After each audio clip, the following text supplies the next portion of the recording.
Olá, que delícia! Mais uma conversa inspiradora, maravilhosa, espetaculosa na virada de chave. Gente, eu amo quando chega o nosso dia, de verdade.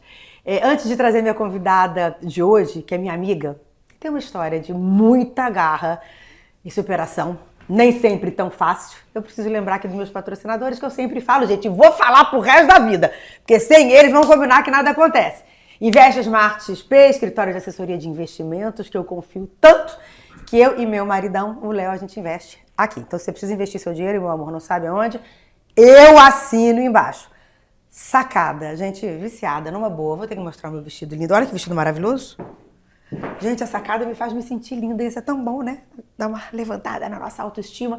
E Clube Car Service, transporte executivo, que atende a minha família e traz meus convidados. Com muita segurança, não vivo sem. Bora! Hoje, no Virada de Chave, a gente vai receber uma convidada que tem uma trajetória muito marcante na televisão brasileira. Ela começou a carreira pequenininha e conquistou o Brasil com personagens e papéis inesquecíveis. Mas como a vida não é feita só de aplausos, ela também enfrentou alguns desafios e mostrou a sua força, a sua resiliência ao se reinventar várias vezes. A gente vai falar de carreira, altos e baixos da profissão, essa coisa da volta aos holofotes, de dublagem, porque ela hoje faz várias coisas. E o que ela quer pro futuro, o que ela pensa. Ela é muito querida, minha amiga, desde pequitita. Vem cá! Narjara Tureta! Uma apresentação dessa. Nunca fizeram. Não. Fala sério. Não, porque desse jeito eu vou te falar que eu faço com o maior carinho. Não é? Eu só recebo aqui gente que eu gosto. Às vezes as pessoas até me indicam, eu dou uma olhada, não bateu.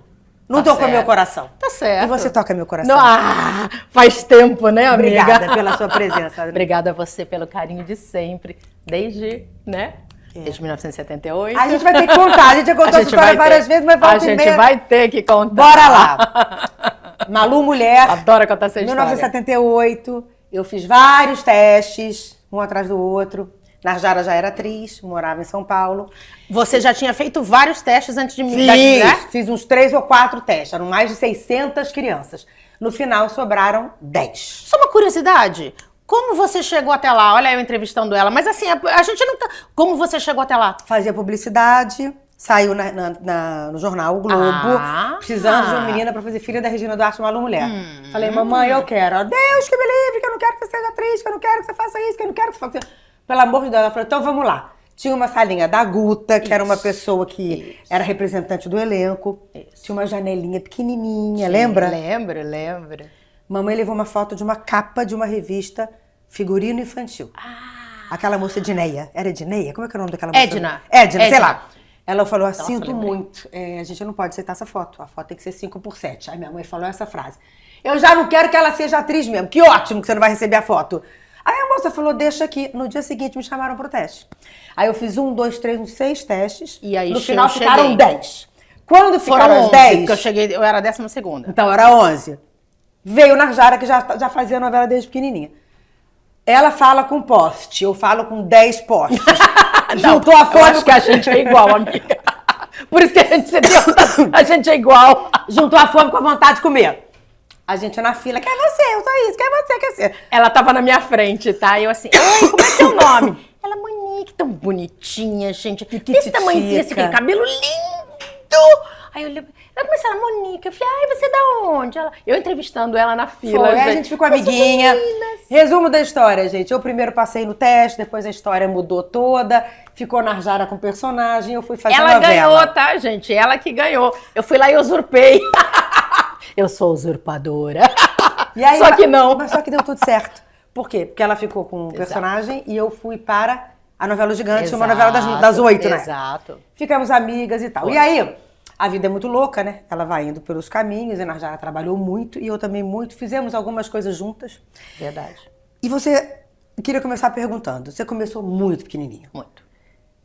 Como é que foi crescer nesse meio hoje aos 57? Você tem a minha idade hoje? 58. Tá, eu faço 58. 59 esse ano. Ô, meu Cris, quase 60. Quase Fila 60. preferencial. Olha, nossa, Delícia. tô me achando. Delícia. Também vou usar Eu muito. vou adorar quando eu tiver e alguém dizer assim, você não tem cara. Eu falei, amor, que bom. Mas eu vou continuar aqui, tá? Porque a gente deu esse direito pra todo mundo. Exatamente. Eu sou a favor de mudar essa regra. As mulheres com 60 estão muito jovens. Também acho. Não tem mais que estar em fila preferencial. acho. Acho que fila É, preferencial é verdade. depois dos 70 e tal. Verdade. Mas enquanto tiver, Estamos lá. vamos.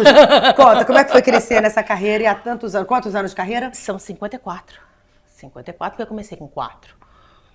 Eu costumo Amiga, dizer... eu comecei com 3 fazendo publicidade, Eu né? também. Então, eu também. tenho Nós somos 50 iguais. Eu tenho 54 anos de carreira. Nós somos iguais. Choquei. Só tempo de ver, nós somos iguais. É. Porque eu também, meu primeiro comercial foi com 3 anos. Eu fiz o Lanches Mirabel. Olha que legal. Depois, um mês depois, eu fiz o Miojo Lamen. Aí eu já estava com 4 anos. Eu estreiei na TV mesmo. Que pra quem não sabe, tem diferença de publicidade pra TV, tá, gente? Publicidade é uma coisa, TV é outra. E aí eu fui fazer um teste, porque assim... Eu, com 2 anos de idade, eu queria ser cantora. Eu dizia pra minha mãe, você me leva lá? Eu quero cantar. Mamãe me contava que as pessoas perguntavam meu nome, eu dizia assim, Iaiá. Não sabia falar, né? Mas eu sempre fui falante. E aí, o que você quer ser? Cantola. Bonitinha. Aí, na realidade, eu queria ser artista. Porque... Ela fez inúmeras novelas. E o que a gente é. conversa é o seguinte, gente, pra você saber todas as novelas, todos os papéis, dá um Google que você vai saber. Não é? O que eu queria entender, assim, como que é passar uma vida inteira na mesma profissão, desde bebê, desde criança? Cara, é muito interessante, porque eu agora, quando fui escrever meu livro, foi uma catarse. Porque eu acho, Monique, que eu nunca parei pra dizer, nossa, que bacana, nossa, mas a minha história é assim, mas a minha história... Eu nunca parei, porque tá tão ali, tá tão intrínseco na minha vida, né? Na veia. Parece assim que... eu nasci ali dentro, meus pais... A Narjara não existiria sem isso. Não. E assim, pra quem não sabe, meus pais não tem nada a ver. Minha mãe do lar e meu pai dentista. Então talvez eu fosse ser dentista, meu avô era dentista. Mas nunca quis ser dentista, não Tava sei. na alma. Eu tento entender, às vezes eu paro pra pensar assim, meu Deus, o que é isso? Eu sou católica, não acredito em reencarnação, acredito em ressurreição. Mas, não sei, é um talento, é uma coisa que vem. Mas aí a gente tem que ter a sorte de nascer com os pais que eu nasci. Realmente, como você também, eu estava lendo a sua história, muito parecida com a minha, a gente teve essa sorte. Porque pai e mamãe comprar isso... Nossos pais acreditarem nos nossos sonhos. Né? Eu com 10 anos quero ser atriz. Ela acreditou e ela me... A minha mãe também. O teste que eu fiz com 4 anos e meio para uma novela... a minha mãe, eu não sabia ler, a minha mãe lia pra mim. Só que eu interpretava, porque aquilo era meu. Agora, uma coisa que eu achei muito bacana da minha mãe foi ela, nesse dia, ela recusar um contrato pra eu estrear realmente numa novela. Eu ia ser estrela de uma novela chamada Pingo de Gente, com Zanoni Ferriti, na TV Record em São Paulo. Então, assim, uma responsabilidade enorme. Ó, a gente tá falando do século passado, tá? Exatamente. Século passado. Literalmente, 1971. Literalmente, século passado. E aí ela... Amiga, desculpa que eu tô com uma tosse alérgica. De vez em quando eu vou tossir aqui, Tranquila. gente. Ó, faz parte, é vida real. Então eu vou aproveitar até pra tomar uma aguinha. E aí, a minha mãe, ela recusou o contrato no momento em que eu fiquei assim apavorada, porque ela disse pro diretor, não, quem quer é ela. E se amanhã ou depois ela disse assim, eu não quero, eu não vou obrigar minha filha a fazer o que ela não quer. Ali, assim, foi o meu primeiro baque de meu Deus, a minha mãe, poxa, tava com a oportunidade minha mãe empacando o meu sonho. Empacando o meu sonho. Só que na escada, o meu sonho se transformou. O não se transformou num sim maravilhoso, muito melhor. Eu realmente não sei o que teria sido de mim se eu tivesse feito a novela, talvez realmente tivesse acontecido. Não quero isso pra mim, não. Sim. É muito chato, tem que decorar muito. Mas o meio da TV, pra mim, foi um meio bacana, porque a minha mãe aproveitava muito as coisas. Ela era uma mulher muito... analfabeta, semi-analfabeta, sabia ler e escrever, mas de uma vivência incrível. Então, tudo ela aproveitava para me dar ensinamento. Talvez alguns até muito mais rápido do que uma criança normal teria. Sim, claro, a gente tem muita responsabilidade desde cedo. Mas serviu, tudo ela aproveitava, ela aproveitava. E eu posso dizer pra você que foi um meio muito saudável, tá? Não digo que não tem, mas foi um meio muito saudável. Ah, mas você tava com a sua mãe, não sei, pode ser. Mas as pessoas... Não, pra mim também não tenho nada pra dizer, não. Deixa eu te contar uma coisa. Qual foi o papel? Você já fez tantos papéis, eu queria que você falasse um mais marcante, que te guarda no coração. A Elisa, né? A Elisa é maravilhosa, né? A Elisa é uma personagem incrível. Mas vamos falar de novela? Sim. Eu gosto muito da Bel de Amor com Amor se Paga, porque... Marcante esse personagem. A Bel foi o que você chama de uma virada de chave, porque eu com aquela carinha toda de, né? Uma carinha gentil, infantil. Foi a transição? Foi. Inclusive, eu escutei de alguns diretores, inclusive do Geraldo Cazé, o pai da Regina Casé, maravilhoso, que nessa época ele estava no sítio Capão Amarelo, e ele me encontrou ali na Globo, na Rua da Globo, e disse assim, menina, eu sabia que você era uma boa atriz, mas agora, olha, você tá de parabéns. Aí eu falei, caramba, o Geraldo Cazé. Então, assim, porque fazer uma vilã com 17 anos, sem você sendo autodidata, é complicado. Eu fui, como diz você, só vai. Eu embarquei e falei assim, ela vai ser assim, eu quero ela assim, eu quero apanhar na rua. Eu quase apanhei na rua. Então eu tenho um carinho muito especial. Naquela época, gente, era assim. Era. Os vilões das novelas eram odiados, né? Hoje em dia, infelizmente, não tem isso, até porque é muito comum. Deixa eu te falar uma coisa, você teve uma carreira de muito sucesso. Sim. E aí veio os momentos difíceis, né? Eu sempre falo aqui, a nossa profissão é um constante exercício de frustração. Você está sempre esperando um convite. Quem tem uma estrutura, tem uma família, né, com uma estrutura que trabalha, que tudo, consegue segurar essa onda. Isso não aconteceu com a Najara, porque a mãe dela... A mamãe ficou viúva. Você, por exemplo, cedo, a sua mãe não ficou viúva, tinha seu pai. Sim, que trabalhava, Exato. que era que sustentava a casa. Exato. Como é que você vê isso? Porque o que aconteceu com você, a Najara ficou um tempo sem trabalhar. Sim. E conta um pouquinho. E aí eu fui vender água de coco, né? Ao contrário do que muitas pessoas pensam, Monique, você sabe também, a gente não ganha muito. E principalmente quando você é criança e que você tem a mãe que te ajuda. E olha, eu vou te falar que a minha mãe não era fácil, não. A minha mãe, ela sempre dizia assim, olha, se eu não elevar a sua carreira, eu não vou deixar ninguém te... Ela dizia assim, ou eu elevo a tua carreira, eu acabo com ela. Meio assim, sabe? E eu tinha muito medo disso. Então, o meu contrato mesmo eu conto isso no meu livro, o meu contrato mesmo da Malu Mulher foi uma piada. Ele começou errado. Então, fato, por minha assim culpa. Que funciona. Por minha culpa. Quando começa errado, a cada personagem Exato. que você faz, você tem ganha um pouco mais. Agora, Exato. se a sua base Exato. não foi... E uma outra coisa que eu acho importante as pessoas saberem, você faz uma novela 10 meses, você tem um contrato 10 meses. Quando esse contrato acaba, você fica ali 1, 2 anos sem trabalhar. Se você não tem outra renda, esse dinheiro que você ganhou nos 10 meses, ele tem que durar 3 anos. Exato. E não dura? Não dura.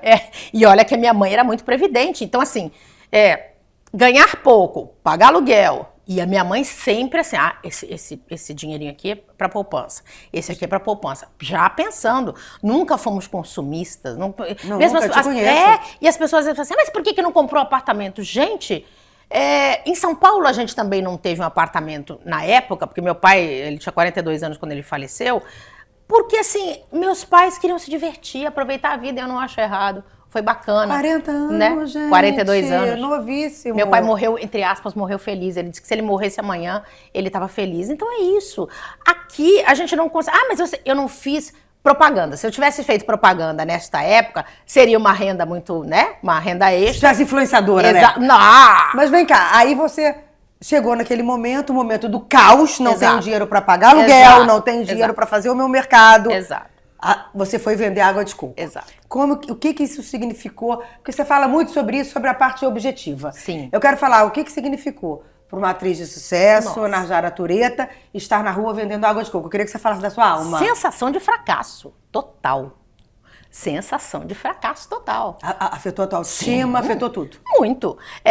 Eu costumo dizer que no primeiro dia, no segundo, eu queria que tivesse um buraco, abrisse, o mundo acabasse, que o meteoro caísse aqui e destruísse todo mundo. Era a minha sensação. Eu tava tipo assim, eu não quero. E a minha mãe, tadinha, tentando entender e ao mesmo tempo me dando força, disse assim, vamos lá, é isso que a gente tem, bora. Você sempre foi, né? Cara, se não fosse a mamãe, realmente, a resiliência estava nela, apesar dela sempre ser uma pessoa de pensar no futuro, graças a Deus. Então a gente estava ali, mas não ia ficar para sempre. Sim, sim. E por quanto tempo você precisou estar ali? 7 anos, numa primeira temporada. 7 anos? 7 anos numa primeira temporada. Coincidentemente, gente, ela vendia essa água de coco em Copacabana e eu morava na esquina. Exato. Obras do destino. A gente se reencontrou. A gente se encontrou. O que você tá fazendo aqui? Ela, eu moro ali. Eu falei, nossa, que legal. Porque você não tava ali, né? Mas como é que isso se transformou dentro de você? Você não ficou 7 anos se sentindo uma fracassada num sofrimento?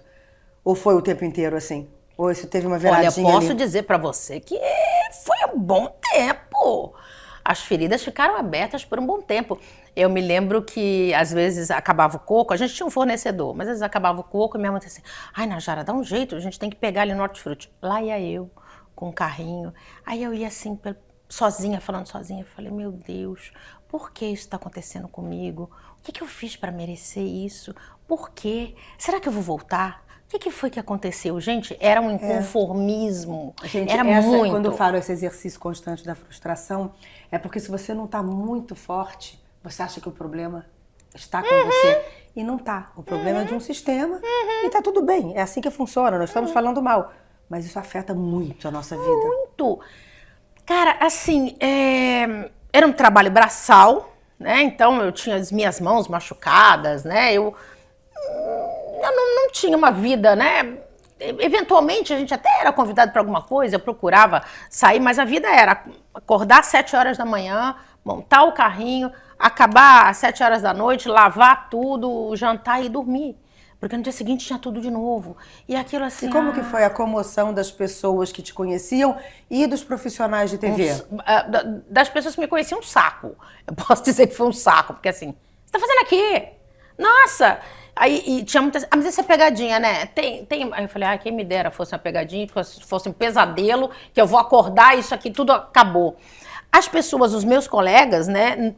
Foi maravilhoso. Os meus colegas, eu não posso reclamar. Eu fui sua parceira dessa. Você, que era minha vizinha ali, a gente batia papo. Tinha uma loja de móveis ali e tinha uma papelaria. Então, muitas das vezes, algum colega chegava ali, por exemplo, cansei de ver o Eduardo do Zé, que entra ali, o pai do Danton Mello e do Celton, quando me viam, aí vinham me cumprimentar. Então...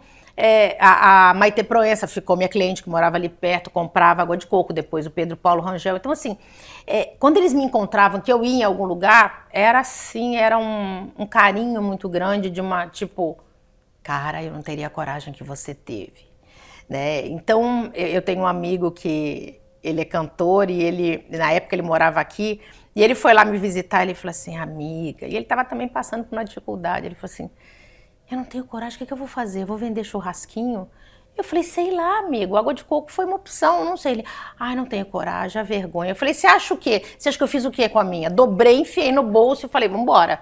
É isso, não, era isso ou nada. Ou se afundar no poço, e hoje, né, que você voltou a trabalhar, você dubla e tal... Como é que você vê aquele momento lá? Você vê com orgulho de que você... Vejo com orgulho. Porque você foi capaz, você foi forte pra caramba. Vejo. Me acho corajosa, me acho guerreira, com muita gratidão pela minha mãe, com certeza, porque se não fosse ela, eu não teria aguentado, isso eu tenho certeza absoluta. E eu acho que foi muito enriquecedor pra mim. Hoje eu olho pra trás e digo... Valeu a pena, por que não? É isso. E se alguém tá te vendo agora e tá passando uma situação dessa que tem, porque realmente dá, às vezes você tem um padrão e de uma hora para outra você precisa cair esse padrão. Você diz, vai? Sim, como diz você, só vai, porque eu comecei a dar palestras na época da água de coco e agora eu voltei a dar palestras. E eu falo isso porque, diferente de você... Que é matriz e tal, você não teve isso que eu tive, que é ir trabalhar numa outra coisa e todo mundo te ver e saber. E numa outra coisa, assim, um trabalho braçal, não vou dizer um trabalho braçal, muito gostoso. Sim, a gente não tá nem comparando, porque é uma profissão. Não, mas um trabalho braçal. E outra, e legal, né, amiga? Vamos falar o português correto, porque eu não tinha nem licença. Eu era uma ambulante legal, pior ainda. Eu ainda me sujeitava ainda com a guarda municipal, que eu tinha tudo isso.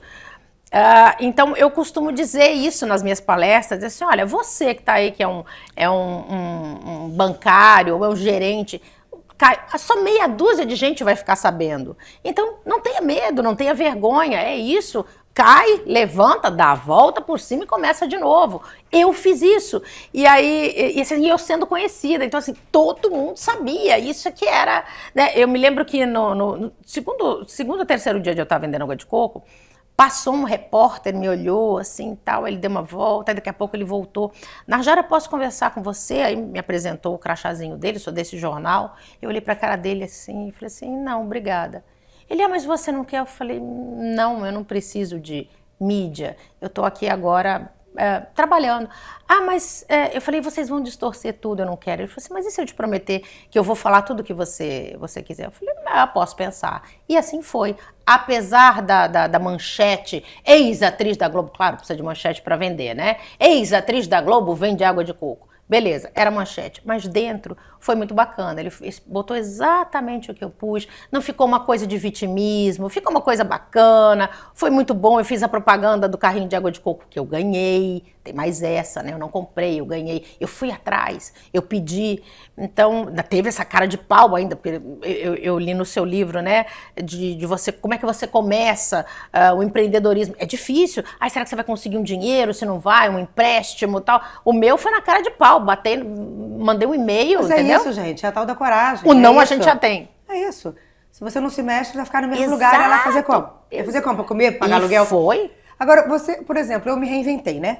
Aos 50 anos eu enchi o saco, né? De esperar. Com certeza. Eu já sou jornalista, criei o meu canal e as coisas começaram a acontecer. Isso. Hoje eu falo, tem uma frase que eu gosto, que é eu criei pra mim uma nova vida de realizações. Porque hoje tudo que eu faço, eu não dependo mais do convite. Isso. Você em algum momento pensou em se reinventar, em abandonar a carreira e fazer uma outra coisa que pudesse também ser significativa ou se transformasse num propósito para você? Olha, a pensar, a gente até pensa.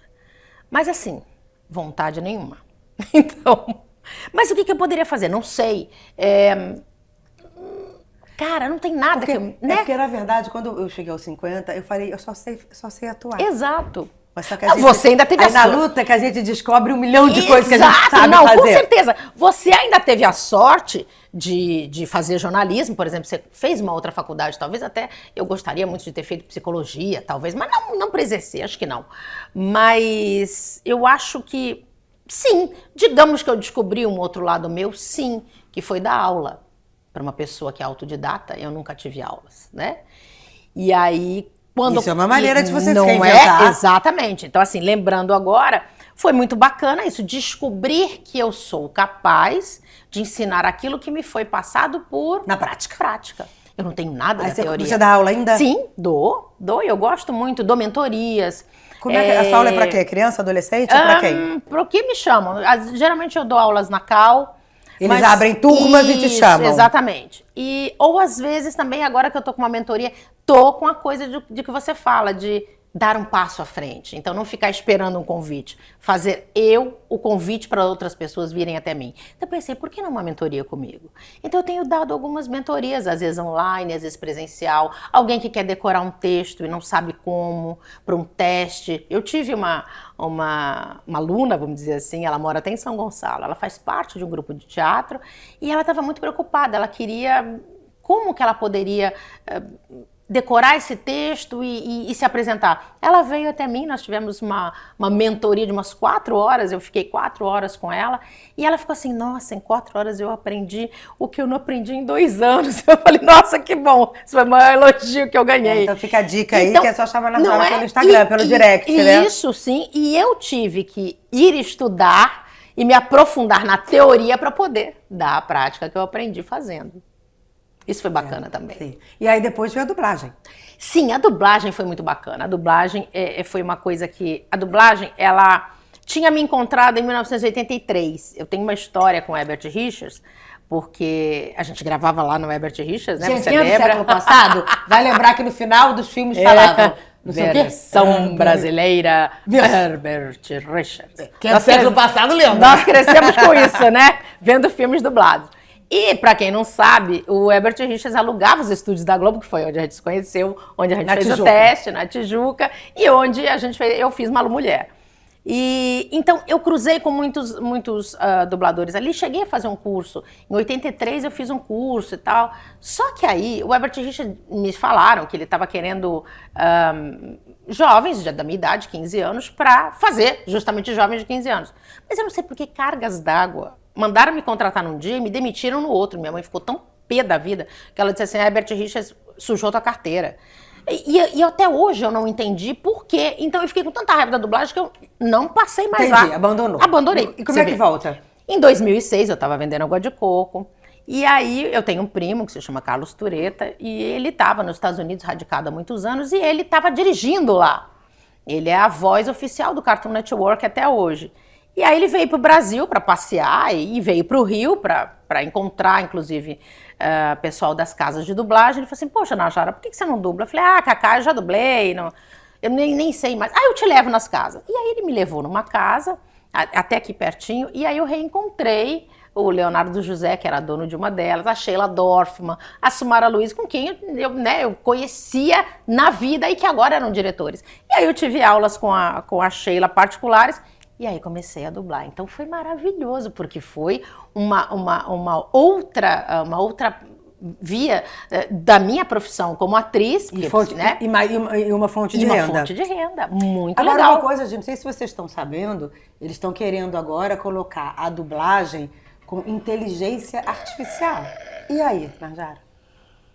Eu sei que vocês estão fazendo um movimento muito forte sobre isso, porque estamos são sim. muitas pessoas. Estamos sim, a gente está numa luta aí bacana com o Congresso, com o lobby, tudo, até de direitos também, né? Também, tudo junto.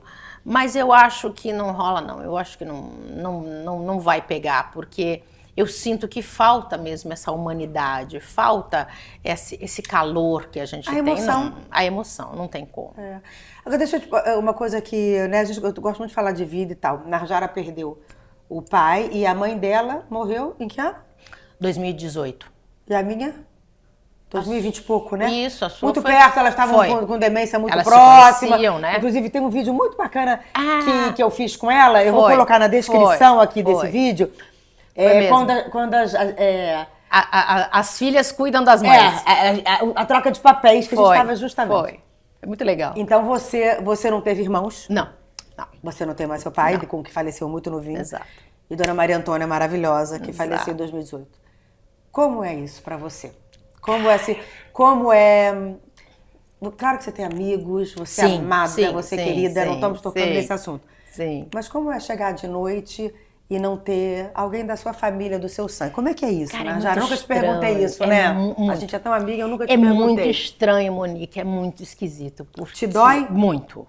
Muito, porque você perde o seu norte, você perde a sua raiz. Né? Eu tinha perdido meu pai, e perder meu pai foi um baque muito grande. Desculpa te interromper, porque tem uma outra questão, gente. A gente tem muita afinidade aqui, a Najara vai me dar liberdade para falar. À vontade. Eu também não tenho pai e mãe. Sim. Mas eu me casei e tenho 2 filhos. Exato. A Najara não se casou e não tem filhos. Então, não é solidão, porque ela tem essa solitude. Eu queria que você falasse sobre isso. Pois é, você sabe... Se você tem medo do futuro, como é que você vê a sua vida? Já tive.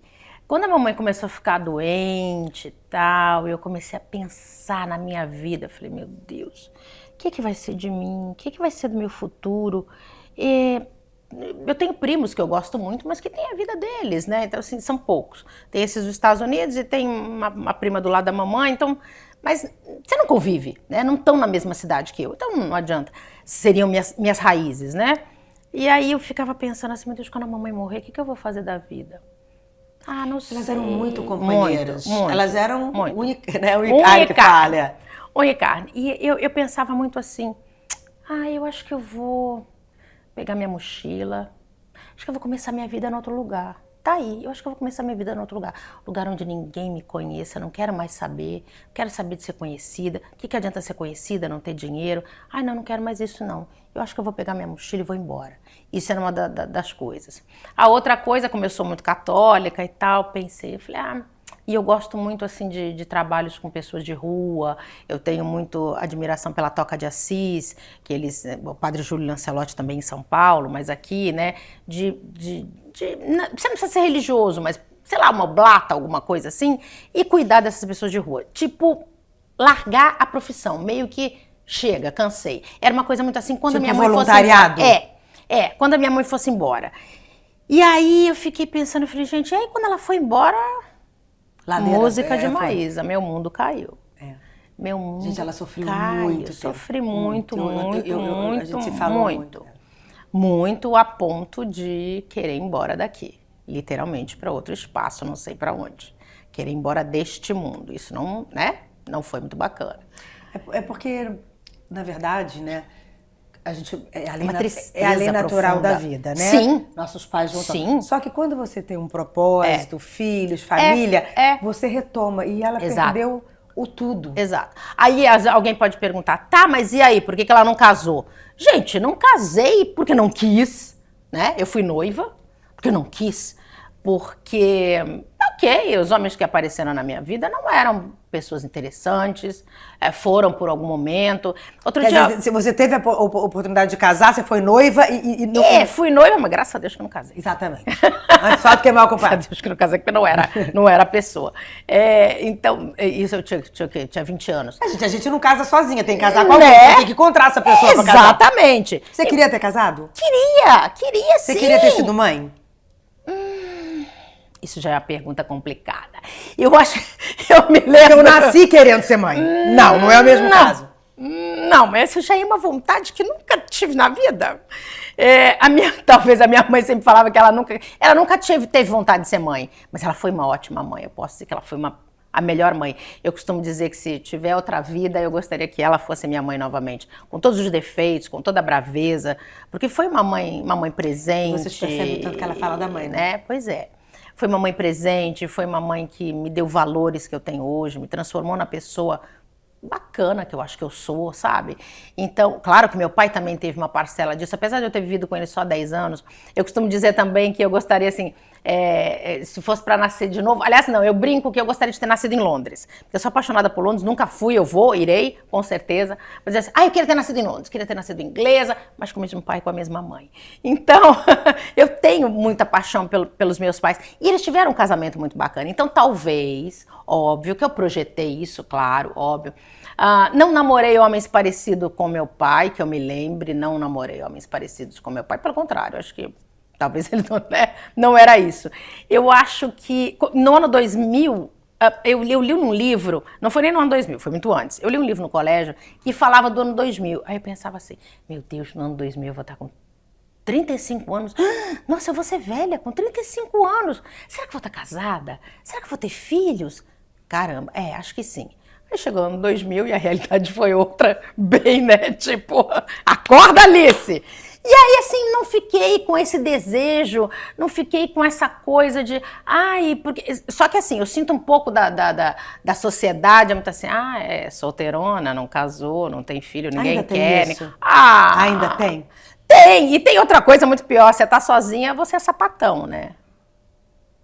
Eu tenho preguiça dessas coisas, juro. Eu tenho muita Nada preguiça. Contra. Claro que não. Sexuais, mas claro que não. Não dá pra ligar uma coisa na outra. Mas se eu fosse, eu assumiria numa boa. Porque eu estou sozinha. Eu tenho que gostar do sexo oposto. É por isso que eu não... gente, me poupe. Mas aí, quando você pensa no futuro, você pensa com otimismo? Você tem medo? Como é que você pensa? Eu te faço as perguntas, Narjara, porque... Você faz tanta entrevista, você vai tanto podcast, mas eu não vejo essas perguntas. Não, eu acho muito legal. Eu queria falar do teu coração. Claro. Eu queria que as pessoas conhecessem a Narjara, a essência da alma. Muito legal. Eu tô adorando essa oportunidade. Você sabe que com o livro eu mudei muito. Fala um pouquinho do teu livro. Eu mudei muito. Qual o nome do livro? A reinvenção, altos e baixos da minha vida. E por que você mudou? Escrever o livro, o que te mudou? Você sabe que quando a editora fez, porque foi assim, foram entrevistas que eles fizeram comigo, e aí montaram o livro, e quando montou o livro, os capítulos, essa coisa toda, eu fui ler. Né? Você não escreveu, foram entrevistas. Isso, mas aí vou chegar lá. Eu escrevi sim depois. Aí eu li. Quando eu li, a editora me mandou e disse assim, olha, você pode fazer o que você quiser. Você tem como corrigir. Sentei no computador, fui ler, eu falei, Tá chato. E quando eu dei essas entrevistas, eu tava num período muito ruim da minha vida. Eu tava, tanto que eu termino dizendo assim, não sei o que o futuro me reserva, acho que, sei lá, eu fico pensando em ir para outro lugar, ou ser oblata, sei lá. Então, terminava ali. Você me desculpa, o que é oblata? Eu tenho que perguntar, se eu não sei o que é, eu sou absolutamente verdadeira. Não ser consagrada, você que se consagra como leiga. Você não tem as mesmas obrigações de uma freira e de um padre, mas você tem... Você sabia do que é oblata? Tá vendo? Então somos dois aqui, ó. Não é tanta ignorância assim. Perguntar não ofende. Aí eu pergunto tudo. Mas tá certo. Vou fingir aqui que eu sei. Claro, e quanto mais a gente pergunta, mais a gente aprende. Eu também sou dessas. E aí eu acho que... E aí eu terminava assim, quando eu sentei, assim, não. Quando eu sentei para escrever o livro, eu já estava numa outra vibe.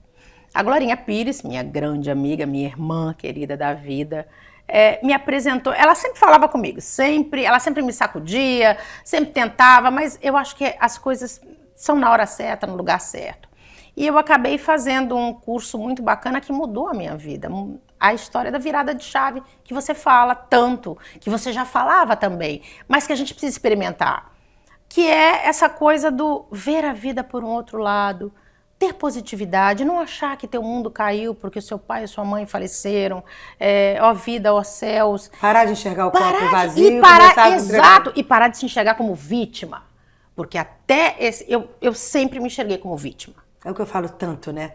A responsabilidade sobre as nossas escolhas também. E a Glorinha me falava também, você também, mas não entendia, amiga, não tem a hora certa, mas assim, eu escutava e disse assim, mas é muito fácil para você falar, você está numa posição cômoda, da mesma forma que a Glorinha, mas é muito fácil, amiga, você me falar, você está numa posição cômoda, mas não é isso, né? Quando você entende que não é isso, então, quando eu fui escrever o livro, eu tinha feito esse curso e a minha mente era completamente outra. Que curso é esse? Chama-se Bem School, do Fernando Reis. Tá bom. B.M. É bioenergética medicina. É bom dizer, porque as pessoas podem estar se identificando com a sua dor e precisar disso. Exatamente, é maravilhoso. Que é bioenergética, que é o que você fala muito, é mudar a sua vida. Mudar como você olha, mudar a mente. Se você mudar a mente, fora vai mudar tudo. E mudou para mim. Então, quando eu sentei para escrever esse livro... Aí você pode perguntar, mas você escreveu? Sim. Aí eu sentei para escrever. Eu peguei o miolo e disse assim, tá, agora vamos botar a Narjara aqui. Vamos relembrar as histórias. E foi exatamente o que eu fiz. Me lembrei de uma história bacana. Aí fui lá, qual capítulo que eu posso pôr? Já estava montado, aí botava num capítulo. Cara, mas tem uma história maravilhosa, não, essa eu tenho que botar aqui. E eu fui recheando. E o final, que terminava nessa coisa sem sentido, eu falei... Não, peraí, eu agora sou uma nova Narjara. Então eu tenho que mostrar essa nova Narjara, o que eu fiz para me reinventar. E aí eu termino o meu livro numa coisa de para cima, numa coisa do que eu acredito, que enquanto a vida há esperança. Então por que eu tenho que, né, ficar triste? Claro, eu ainda tenho saudades da mamãe? Tenho, mas agora muito menos. Eu já não choro, eu já não... na verdade, né? O que eu falo sobre a minha mãe e meu pai é que a saudade não passa nunca. Não. Você só se acostuma com ela. Você se acostuma. Muito. Você sabe que eu moro no mesmo lugar ainda que eu morava com a mamãe, e às vezes na cozinha, às vezes a minha mãe... Mas ela estava cozinhando, ela falava assim, a minha mãezinha que gostava tanto disso, saudade da minha mãezinha. Eu achava engraçado minha mãe falar aquilo, que minha mãe perdeu a mãe dela logo que ela casou. E aí eu pensava assim, eu falei, opa, qualquer dia sou eu que vou estar falando isso. E aí muitas das vezes eu tô na cozinha fazendo alguma coisa, eu digo assim, mamãe, saudade da minha mãezinha. Então, se repete. Mas acaba ficando uma coisa gostosa agora, quando você... Eu li no seu livro você falando que você também procurou ajuda psiquiátrica, e eu também tive que procurar ajuda psiquiátrica. Eu tomei remédios porque a tristeza era muito grande, era mesmo uma coisa... acho importante a gente quero ir embora daqui. Que psiquiatra não é coisa de doido, é coisa de ser humano. Eu procurei um psicólogo... Não senti nada demais, e aí com o psiquiatra realmente eu precisei de remédio, eu tomei remédio. Você estava em depressão, você precisava sair da depressão. Profunda, eu não tinha o menor interesse em nada. Mas você chegou a pensar em fazer alguma besteira? Eu fiz. Eu tomei remédio, eu tomei comprimidos. Isso pouca gente sabe, eu conto no meu livro, eu tomei comprimidos. Poucas pessoas ficaram sabendo. Mas quando você tomou os comprimidos, era o teu propósito ir embora? Era. Mesmo, você vê o perigo da cabeça da gente, mesmo eu sendo católica praticante, E eu sei que isso, Sabendo né? o que significaria Sim. isso, né? Não gosto de falar essa palavra, porque na própria rede social é até pesada. Mas o desespero era tão grande, a falta de amor, de tudo. Meu mundo caiu literalmente, assim, a bomba de Hiroshima caiu e destroçou tudo. Eu tomei os remédios, E o que aconteceu? Quero ir embora. O que aconteceu? Você apagou? Apaguei. Mas a gente dá. E acordou sozinho ou alguém? Não, eu tenho uma grande amiga que era a cuidadora da minha mãe, a Cida. Maravilhosa. Eu disse algumas coisas pra ela. A gente sempre dá uns sinaizinhos, né? No fundo, a gente. Antes de fazer essa bobagem, você falou algumas coisas. Eu falei algumas coisas e ela ficou desesperada. Ela correu pra lá. Exatamente. Aí ela começou a ligar pro meu amigo, pro Vinícius, aí a Glória Pires também. Todo mundo ficou desesperado.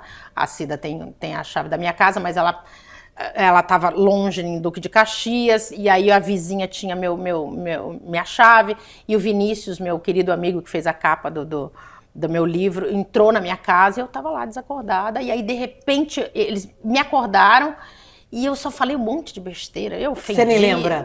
Lembro alguma coisa, eu ofendi o Vinícius, eu ofendi a vizinha, foi um horror. E aí a Cida chegou, depois eu não me lembro mais nada. A Cida disse que me enfiou embaixo do chuveiro, me deu banho, me deu comida e que eu dormi um dia inteiro. E ela ficou com muito medo de que isso vazasse para a imprensa, porque seria horrível. Eu agora estou contando numa boa, porque agora eu estou numa boa, eu acho que é um bom exemplo. Mas naquela época seria horrível. Seria a primeira página, Narjara Tureta tenta suicídio. Pô, horrível, né? Horrível, triste. Mas agora eu conto numa boa. Quando a gente está na dor, Exato. A gente não tem coragem de falar. Quando eu sofri bulimia há 6 anos, imagina, Monique come e vomita. Eu te encontrava e você nunca me disse nada. Nada. E depois que a gente se cura, Exato. a gente sente até uma obrigação de passar. Porque quando a gente conta essas dores, né, as pessoas se identificam e entendem, olha o que ela passou.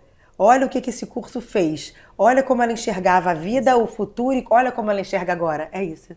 É sempre continuar, né? Cara, a tal da resiliência. A resiliência. E você perguntou agora, o que você pensa no futuro? Eu estava lendo seu livro, muito gostoso, por Ela sinal. Ela acabou de ler meu livro ontem. Você vê que pessoa, só comecei né? a ver o seu, dela é dessa grossura, ó. Ó, viu? O meu é dessa, nem tanto, vai, nem tanto. Mas eu gostei de muita coisa, mas o teu também. Eu peguei um lapisinho e comecei a fazer as coisas que você... Até uns exercíciozinhos, sabe? E eu comecei a fazer as coisas. Aí eu olhei assim e falei, tá... Como eu me sinto, tinha uma lá assim, como eu me sinto daqui a 10 anos? Eu falei, opa, vamos lá, vamos sonhar. Botei um monte de coisa bacana. Mas é isso. Que eu acho que eu nunca parei pra pensar. Daqui a 10 anos eu vou estar com 68 anos, olha isso, que bênção. Pensei, eu falei, o que eu quero pra mim com 60? Botei tudo quanto é coisa boa, material, espiritual. Eu confesso pra você, Monique, que pode ser, mas não tenho mais hoje em dia o propósito de assim, eu quero viver um grande amor. Tô com preguiça, sabe? Mas você sabe que você pode viver, né? Posso. Mas assim, quero aproveitar a vida. Eu quero viajar. Eu tenho muita vontade de conhecer o mundo. Eu quero tirar meu passaporte italiano, que eu sou descendente de italianos. Eu quero conhecer a Itália, eu quero viajar, eu quero conhecer outros lugares. E empreender, por que não? Né? Ter a minha própria renda como, né, independente, de não depender de outra pessoa. E hoje a gente tem as redes sociais que nos ajudam tanto. Exato, já me ajudou muito. E eu gosto muito dos animais, né? Eu tenho 3 companheirinhos lá em casa que são minha paixão, meus 3 gatinhos. Eu tenho uma paixão por gatos, excepcionalmente, porque eles são mais fáceis de uma pessoa sozinha como eu criar. Explico, o cachorro você tem que sair para passear, o gato, ele não é independente, não entenda como independente, mas ele é mais fácil de se conviver. Então, assim, eu tenho um carinho muito grande pelas protetoras de animais abandonados, especialmente as que têm gatos, que são mais, né, que os gatos são mais... então, eu gosto muito de ajudar, e eu tenho esse propósito, e eu vou conseguir, de ajudar também com o meu dinheiro, porque não, eu tenho vontade de abrir um abrigo, eu vou abrir, se Deus quiser, um abrigo para esses gatinhos abandonados. Na verdade, sabe? você conhece muita gente, Exato, né? exato. Então, assim, essas coisas a gente tem que ir falando com as pessoas. Exato. Você vai conhecendo pessoas, vão tendo parceiros com os é? mesmos sonhos, Não né? é? Deixa eu, tá quase terminando, mas eu queria te falar uma coisa.